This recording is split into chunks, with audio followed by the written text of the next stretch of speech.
กินจ้า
สุขสบายดีเด้อพี่น้อง FC เบิร์ดสุขุสุขคนมื้อนี้ก็มาพบกันกับสาวไทยอยู่ที่ช่องสาวไทยสาวลาวเซโนคือเก่าเด้อพี่น้อง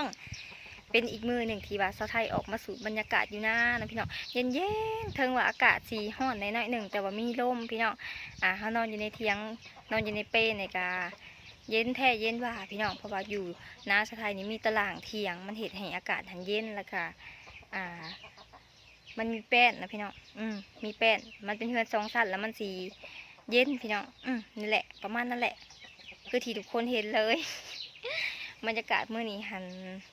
ดีแท้ดีว่าพี่น้องเหมาะกับการไปหากินบางคนกับที่นอนอยู่เปเย็นๆเนาะแต่ว่าสาวไทยน่ะคิดหาแต่ทางไปพี่น้องเอ้ยสาวไทยอยากไปคุดจีเราออกเนาะแต่ว่าตอนนี้อากาศมันยังอันแดดแห้งนะสาวไทยยันเป็นลมอยู่กลางไหกลางนาซะก่อนเนาะเอาเป็นว่าตอนแรงๆประมาณแดดหยุบเนาะพี่น้องประมาณ4-5 โมงค่ะจังสิไปคุดจีเหล่านำกันห้าโมงเบิ่งนำกันว่าจีเหล่ายามนี่มันสีงามหรือว่าสีใหญ่หรือว่าสิเป็นอะไรเนาะควายมาสีลายหรือบ่ถ่าติดตามนำกันตอนต่อไปเด้อพี่น้องแต่ว่าตอนนี้สาวไทยสิพาพี่น้อง FC น่ะชมบรรยากาศอยู่หน้าสาวไทยพี่น้องเย็นแท้เย็นว่าหวังว่าพี่น้อง FC นี่สิกดไลค์กดแชร์กด Subscribe แล้วก็บ่ขามโฆษณาเพื่อสร้างรายได้ให้สาวไทยเด้อพี่น้องโอ้ยแล้วก็สิมีหลายคนเด้อพี่น้องเด้อที่ว่าถามสาวไทยมาเนาะว่าเป็นยังช่วงนี้สาวไทยคือบ่ทันลงคลิปหลายแท้เป็นห่างๆเนาะแล้วก็โบสู่เห็นสาวไทยลงคลิปส่วนนี้สาวไทยไปไซเด้เพิ่นว่าเนาะสาวไทยสิมาตอบในคลิปนี้เด้อพี่น้องเด้อก็คือสาวไทยเองเป็นไข่พี่น้องหลังจากที่ออกมาแต่โรงหมอปัวแอน้อยนี่ได้ประมาณ7 มื้ออยู่โรงหมอนะพี่น้องหลังจากออกมาแล้วสาวไทยก็ติดไข่น้ำแอน้อยแล้วก็เป็นไข่โตอีกประมาณ1 อาทิตย์คือกัน แต่ว่านอนปัวอยู่เฮือนสาวไทยก็บ่ได้ถ่ายคลิปหรือว่าอัปเดตอาการลงตอนนั้นเพราะว่าสาวไทยรู้สึกแบบเมื่อยแห้งแล้วก็บ่มีอารมณ์ที่จะถ่ายคลิปหรือว่าเฮ็ดหยังเลยตอนนั้นมันเจ็บหัวข้างเดียวพี่น้องเจ็บหัวข้างเดียวแล้วก็มีไข้ขึ้นตลอดแล้วก็ต้องได้เสพโตตลอดแต่ว่าไข้บ่ลงสาวไทยก็ได้ซักยาแล้วก็ได้ใส่สโลม2 บ้างใส่ยามีแห้งบ้างนึงใส่สโลมบ้างนึงนะพี่น้องแล้วก็ซักยาดีไข้อีก2 เข็มเนาะแล้วก็จากนั้นมากก็หลังจากที่ปลดสโลมมาแล้วก็ถือว่ามีเหือมีแห้งแล้วก็ลูกมาเฮ็ดคลิปให้พี่น้อง FC เบิ่งนำกันมือที่อยู่เฮือนนะพี่น้องเป็นเอาเนาะอากาศแล้วก็ช่วงนั้นก็ฝนตกแน่พี่น้องมีฝนตกและเฮ็ดให้อากาศเปลี่ยนแปลงสะไทยก็เป็นไข้ช่วงนั้นเป็นไข้กับโบแมนเป็นไข้คิงฮอดธรรมดาพี่น้องเป็นไข้หวัดแล้วก็มีออกตุ่มพร้อมตุ่มเต็มหน้าเต็มตาสาวไทยเลยกะเศร้ามือนี่แหละพี่น้องเด็ก ในกล้องอาจสิบ่เห็นเนาะแต่ว่าตัวจริงนี่น่ะสะไทยยังลอกแล้วก็เป็นตุ่มอยู่น้อยหนึงแล้วได้กระขอบมกขอบใจพี่น้องFCหลายๆเด้อที่ถามไถ่อาการสะไทยมาเดี๋ยวนี้สะไทยดีแล้วพี่น้องแข็งแรงแล้วเนาะสะไทยกระฉีสืบต่อเฮ็ดคลิปให้พี่น้อง FC เบิ่งนำกันยุทงไทยยุทงหายทงหน้าสะไทยเนี่ยอาหารการกินที่เป็นทีเด็ดที่สุดนี่กับบ่ม่มหน่อไม้กับจิหล่อเด้อพี่น้องเพราะว่าเฮากับบ่ฮู้คือกันว่าเฮาสิไปหาเฮ็ดหาหอนอยู่ไสช่วงนี้อยู่หน้าสะไทยนี่ไผก็ล้อมหัวไว้พี่น้องแล้วก็เพิ่นก็ปล่อยงัวของเพิ่นเลี้ยงสัตว์ของเพิ่นเนาะบ่อนหาอยู่หากินบ่อนที่เฮาเคยไปหาก็มันเป็นดินเพิ่นเฮาก็บ่กล้าไปแบบนี้เพราะว่าหลายคนก็ออกมาอยู่หาอยู่นาแล้วเนาะอยู่แบบแม่สะไทยนี่แหละพี่น้องเด็กๆอยู่แบบเที่ยงแบบนี้แหละหลายคนพี่น้องFCมาคอมเมนต์มาว่าโอ้ยเนาะเที่ยงสะไทยนี่ก็ใหญ่เติบอยู่ได้ว่าบ่คือคนถูกคนยากกับบ่ได้ถึงคันว่าถูกกว่ายากพี่น้องก็พออยู่พอกินอยู่แต่ว่าบ่ถึงคันว่ารวยเนาะยังเฮ็ดยังหาคือเก่ายังกินจีดอกยังกินจุดจียังกินหน่อไม้คือเก่าพี่น้องอยู่ไห่อยู่หน้ามันก็สิประมาณนี้เลยเด้อพี่น้องอากาศปลอดโปร่งเนาะนี่อากาศปลอดโปร่งแจ่มใสดีนี่เด้บ่มีฝุ่นบ่มีมลภาวะบ่มี PM 2.5คืออยู่บ้านเฮาดอกพี่น้องอยู่เฮือนนะสะไทยรู้สึกว่าโอ้ยเนาะมักเป็นหวัดเป็นไอมักเป็นไข้เป็นหนาวเนาะเพราะว่าอยู่บ้านนี่กาหลายคนเนาะอยู่แบบแออัดพี่น้องเฮือนติดกันแบบสี่หั่นน่ะเป็นหมู่บ้านจังซี่แต่ว่าอยู่ไห่อยู่หน้านี่โอ้เถียงนี่ได้พูดแล้วเป็นลักพูดเลยพี่น้องเอ้ยพูดนะย่างไปเผื่อสิฮอดเที่ยงหนึ่งพี่น้องแล้วก็คนกับบ่คอยอยู่ร้ายแต่ว่าช่วงนี้เริ่มมีคนมาอยู่แล้วเพราะว่าฮอดยามไทยหุดไทยนาแล้วที่ฮอดมือที่หวานก้าหวานหืดแล้วพี่น้องเอ้ยช่วงนี้ก็ได้บ่ว่าเฮ็ดว่าฮ้อนออกพี่น้องหน่อหมอกหน่อไม้ก็หลายได้พี่น้องเอ้ยช่วงนี้นะเด็กกำลังออกหน่อตอนแหงได้พี่น้องเอ้ยนี่เด่นยังลายก็อยู่หน้าเมสไทยนะพ่นขึ้นมาพี่น้องเอ้ยดิเนาะสะไทยเองก็อยากมาอยู่หายอยู่หน้าแบบสี่พี่น้องแต่ว่าเมสไทยอยู่แล้วสะไทยก็ต้องได้อยู่เฮือนเนาะถ้าว่าบ่อยู่เฮือนอยู่ซ่านกับบ่มีคนเบิ่งเฮือนเบิ่งซ่านต้องได้อยู่เฮือนเด้บ่แนวอยู่แนวกินถ้าว่ามาอยู่หายอยู่หน้าแหละดุพี่น้องแม่สะไทยหาดุได้โหมาจักหมักมังกรมาจักหมักเขียพลังมาจักหมักยมมาจักหน่อหมกตัวไม้นะพี่น้องมาจักหมักติกบอีกปลูกสวนเพิ่นก็อยู่ภาคพุ่นพี่น้องเอ้ยมีหลายแนวที่ว่าเพิ่นปลูกแต่ว่าช่วงนี้เพิ่นก็ลงพักใหม่แล้วเพราะว่าพักเพิ่นก็รุ่นเก่าเพิ่นก็เอาไปขายเบิดแล้วเด้อพี่น้องเลี้ยงเป็ดเลี้ยงไก่ตามภาษาคนถูกคนยากคนอยู่ไห่อยู่หน้านี่แหละพี่น้องอย่าคิดเด้อว่าอยู่หน้าแล้วมันสบายบ่แม่นได้พี่น้องเอ้ยได้เฮ็ดเวียกทุกมื้อบ่มีมื้อพักแต่ว่ากันคือว่าแหละพี่น้องเฮ็ดเวียกตัวเองมันก็สบายจิตสบายใจมันก็ต้องบ่มีแบบความกดดันปานใดเนาะขอแต่ว่าเฮาบ่มีหนี้บ่มีศีลก็อยู่ได้แล้วอยู่ไห่อยู่หน้าแบบบ่มีเงินดำเงินเดือนก็ได้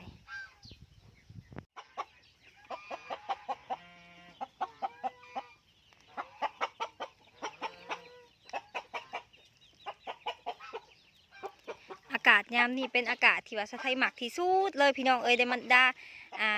ยามอื่นๆเนาะบอกจะเป็นยามหนาวยามร้อนสะไทยหมักยามที่ว่าฝนตกไม่ไหมแบบสิมารู้สึกว่าสดชื่นพี่น้องแล้วก็ตื่นเต้นที่ได้เห็ดไห่เห็ดหน้าแล้วนะพี่น้องเนาะหลายคนอาจสิว่าโอ้เห็ดนาปีนี้หัน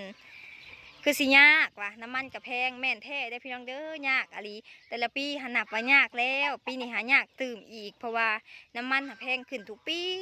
แล้วก็ทุกเดือนเลยล่าสุดน้ำมันก็ขึ้นอีกแล้วเนาะชาวไทยก็ว่าโอ้ยเนาะเห็ดไห่เห็ดนายามนี่ก็สัมว่าซื้อข้าวกินชาวไทยว่ะบุชีบ่ได้ปลูกเผือกปลูกมันกินคือตะกี้บ่เนาะ ปีนี้ก็ฝนตกมาเห็ดไห่หน่อไม้เกิดไว้อยู่พี่น้องปีนี้เนาะนอกจากหน่อไม้เกิดไว้ก็สิมีเห็ดพร้อมเห็ดก็เกิดไว้ในบางบ้านบางบ่อนนะพี่น้องเอ้ย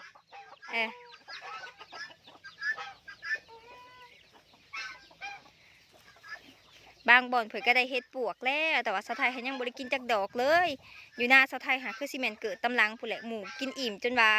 เบื่อเห็ดปวกอยู่หน้าสะไทยจังสีออก ช่วงนี้เห็ดก็ยังเป็นราคาสูงอยู่ลาวมันกับยังออกอยู่เนาะพี่น้องเนาะแต่ว่ากับยังบ่ทันได้หลายพี่น้องคนหากระตกเถินจะได้บ่ฮอด4 หาเถื่อซ้ำบ่อยู่บ้านสะไทยนะพอได้กินแต่หน่อหมอกหน่อไม้พอได้กินแต่นี่แหละพี่น้องจิหล่อนี่แหละ แรงๆสาวไทยสิพาพี่น้อง FC ไปคุดจิหล่อนำกันเด้อพี่น้องเด้อถ่ายติดตามนำกันตอนต่อไปตอนนี้พาพี่น้อง FC มาเลาะเบิ่งหน้าสาวไทยให้เศร้าคิดฮอดซะก่อนเนาะเพอสาวไทยเองกับบ่ได้มาหน้าหันลายเถื่อแล้วเนาะบ่แม่นว่าลายเถื่อบ่ได้มาหน้าหันโดนแล้วนะพี่น้องก็เลยรู้สึกว่าคิดฮอดเนาะคิดฮอดบรรยากาศอยู่หน้าถึงว่าซีเมนต์ขี่เป็ดขี่ไก่ถึงซีเมนต์ขี่หมูก็เป็นตะอยู่เด้พี่น้องเพราะว่าอากาศมันเย็นนี่เด้อยู่ห่มไม้ค่ะเฮาบ่ต้องเปิดพัดลมเลยพี่น้องบ่ต้องเปิดพัดลมบ่ต้องเปิดอีสังเลยบ่มีแอร์บ่มีพัดลมก็อยู่ได้อยู่พี่นะผูกอู่ใส่กกไม้เนาะคนละส่วนแล้วก็เป็นอันอยู่ได้แล้วก็เป็นอันเย็นๆนอนรับสบายเลยพี่น้อง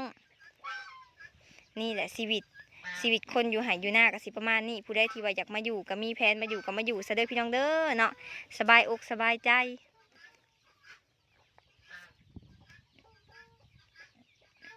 สีหอดย้ำหายย้ำหน้าแบบสีสาวไทยก็บ่ได้ไปเห็ดเบียกทางใดแล้วพี่น้องสาวไทยเองก็สิได้เห็ดคลิปให้พี่น้อง FC เบิ่งและบาทนี่แล้วก็สิได้เห็ดหายเห็ดหน้าพี่น้อง FC ก็สิได้เห็นสาวไทยหาซับดอกไม้ดูแล้วก็ดำนาดูแล้วบาทนี่เนาะนั่นได้ก็จะทำว่าจะพาเบื่อสาวไทยเด้อพี่น้องเด้อเนาะยังมีหลายคลิปอยู่ที่สาวไทยสิเห็ด แต่ก็บ่ฮู้ยังสิเห็ดคลิปใดผู้ใดที่ว่าคิดออกเนาะคอนเทนต์อีสังก็สามารถคอมเมนต์ลงในคลิปสาวไทยได้เด้อพี่น้องดอกไม้กับงามสีแดงเสือสะพายเลย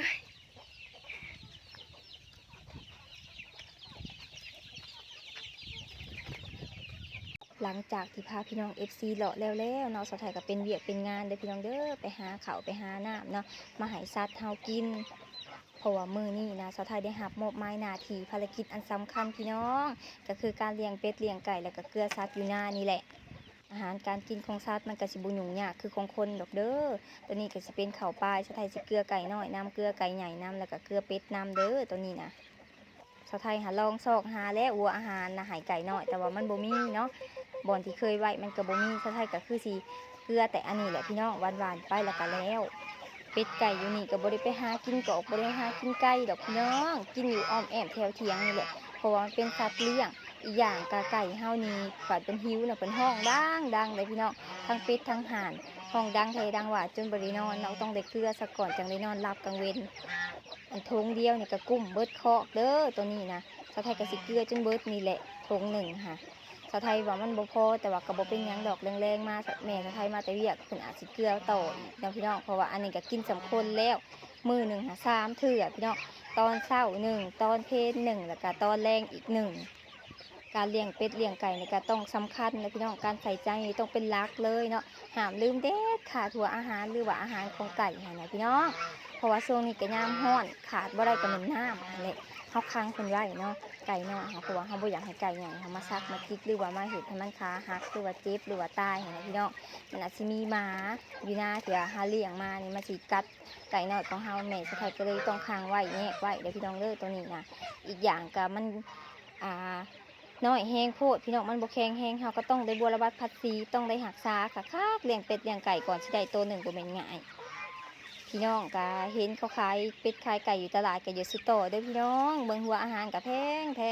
แม้แต่ห้ามตะกี้เขาฮอดถิ่มผู้น่ะพี่น้องแต่ว่าเดี๋ยวนี้บ่เด้อเป็นเงินเป็นคำจนเบิดทงหนึ่งก็20ปลายพันขึ้นไปผู้ใดพี่น้อง40 บาท50 บาทจำอยู่ไทยพุ่นล่ะเวลาเฮาอยู่หาอยู่หน้าก็แบบซี่แหละพี่น้องงานอดิเรกเนาะคันว่าบ่เฮ็ดอันนี้ก็จักสิเฮ็ดอันใดคันว่าบ่เลี้ยงเป็ดบ่เลี้ยงไก่บ่เลี้ยงสัตว์ก็จักสิเลี้ยงหยังเนาะพี่น้องสินอนอยู่แต่ไห้แต่หน้าละล่ะนี่บ่เฮ็ดบ่หาหยังก็สิบ่ได้คือเก่าแล้วและนี่แหละสาวไทยจริงว่ามาหน้าต้องดุนอกจากดุแล้วมันบ่พอเด้อพี่น้องผู้ใดที่ว่ามีแผนสิมาอยู่หน้าหาทุนฮ้อนก็ต้องมีเพราะว่าเฮาต้องซื้อสัตว์มาเลี้ยงเนาะสำหรับไผที่ว่าเป็นมือใหม่หันนะพี่น้องให้ปลูกดอกหมอกดอกไม้ให้ปลูกกกไม้กกไผ่อาหารการกินไว้อ้อมๆเถียงเด้อเผื่อไปหาอยู่หากินมันจังบ่ยากและที่สำคัญสิมาอยู่ปุ๊บปั๊บโดยที่บ่มีทุนมีฮ้อนนะพี่น้องมันก็สิยุ่งยากหน่อยๆนึงเนาะเพราะว่าไปใช้มันก็ต้องได้ใช้เงินเกลือเป็ดเกลือไก่ก็ต้องได้ใช้เงินเพิ่นสิไปหากินตามป่าตามดงก็จ่อยแห้งบ่งามอีกเนาะไก่ที่ว่าเพิ่นมาซื้อนะพี่น้องเขาขาเช้าขายเพิ่นเห็นไก่จ่อยไก่น้อยเพิ่นก็บ่อยากซื้อความดุความหมั่นได้แม่มาอยู่เด้อครึ่งหนึ่งพี่น้องสาวไทยก็ดุพอประมาณอยู่เนาะนี่เด้เย่พี่น้องสาวไทยเกลือไก่ได้แล้วเนาะอยู่เฮือนนะพี่น้องสาวไทยอยากเลี้ยงอยู่ได้เป็ดไก่แต่เสียดายเนาะโจรหลายแท้หลายว่า ข้อไก่หาจนติดกับเพื่อนแต่ว่าลักได้เฉยพี่น้องสงสัยอยู่เพื่อนสะไทยบ่มีกล้องวงจรปิดนะพี่น้องเนาะเว้าพื้นขี้หลักกับเป็นตาย่านคือหยังนี่ได้พี่น้องพวกยาหมอกยามาอีจังนะคนเฮาก็ฮู้อยู่ว่ามันบ่ดีเนาะแต่ว่าก็ยังกินยังลิ้นยังสูบอยู่เนาะพี่น้องสะไทยก็รู้สึกระแวงได้อยู่บ้านหาบางเทื่ออยู่คนเดียวหาสะไทยย่านโจรหามาปุ้นเนาะที่จริงเฮาบ่มีเงินมีค่ำดอกแต่เขาก็บ่ฮู้ดอกว่าเฮามีหรือบ่มีเนาะปุ้นไปก่อนแหละคือว่าแหละขี้ม้าก็คือขี้ม้าพี่น้องเป็นสิ่งที่สะไทยย่านที่สุดเนาะสิ่งเสพติดนี่เป็นอีหยังที่ว่าแม่สะไทยหาสร้างที่สุดเนาะ แม่สะไทยหาซ้อนมาแต่น้อยจนใหญ่ว่า14สัว20สัวก็ขอให้อย่าติดมาอย่าติดกาวแหละพอได้อลูกเด้อว่าเจ้าสิสัวอันอื่นก็ให้เจ้าสัวซะว่าหาว่ามันหลีกบ่ได้หั่นน่ะพี่น้องแต่ว่าสิ่งที่แม่สะไทยขอเนาะขอแล้วขออีกก็คือขอบ่ให้สูบยามาบ่ให้ลิ้นมาลิ้นกาวนี่แหละพี่น้องแม่สะไทยว่าจังได๋เพิ่นว่ามาตีพ่อตีแม่ฆ่าพ่อฆ่าแม่คือในโทรทัศน์คือในเขาเอาลงในโทรศัพท์หั่นน่ะพี่น้องย่านแท้ได้แม่สะไทยค่ะ มาเว้าเรื่องคนอื่นแล้วกลับมาเรื่องเฮาเองนะพี่น้องเบิ่งหมูสะไทยแม่พี่น้องแต่ก่อนหันป้าเถอะน้อยๆสำซองแขนหนึ่งนะสำตัวมาน้อยหนึ่ง เดี๋ยวนี้ตุยอุยลุยเลยเนาะยาวๆซะเป็ดไก่แต่ละตัวของเราหารตุ้ยได้พี่น้องแล้วเลี้ยงดีขนาดโอ้สิได้กินของเราเนี่ยบ่แม่นง่ายเด้อพี่น้องเราแพงคือหยังเลี้ยงไก่ค่ะคือว่าแหละแพงสำลูกเลยพี่น้องเกลือเช้าเกลือแรงเนาะกินอาหารกับสำคน สาวไทยก็ว่าจังสั้นแหละคันว่าสาวไทยเป็นคนเลี้ยงเองสาวไทยก็บ่อยากกินคือกันกว่าสาวไทยแพง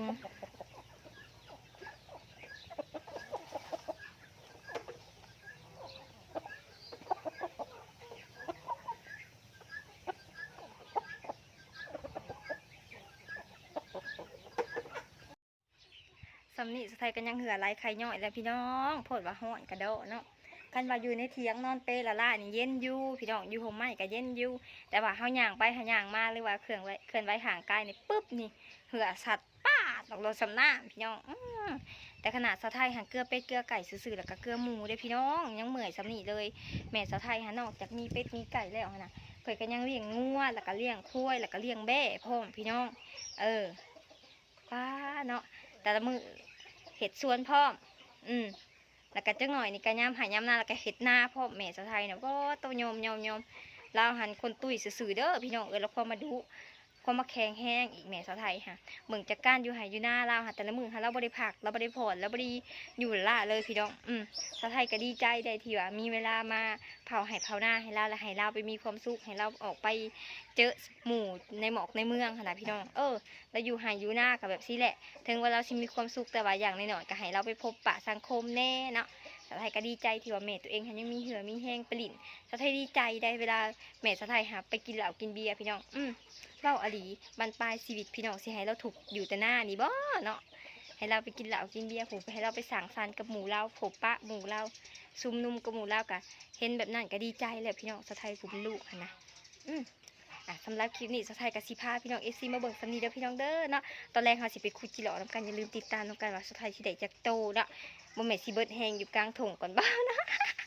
ขนาดสำนียังเมื่อยแหละพี่น้องขอบใจหลายๆเด้อพี่น้องเด้อที่ว่าเบิ่งจนจบคลิปสาวไทยสิได้ปิดคลิปซะก่อนเนาะอันนี้จะเป็น EP 1เด้อพี่น้องเด้อ EP 2ถ่าติดตามนำกันตอนต่อไปนะจ๊ะอย่าลืมเด้อกดไลค์กดแชร์กด Subscribe แล้วก็อย่าขามโฆษณาเพื่อสั่งรายได้ให้สาวไทยนะจ๊ะบ๊ายบาย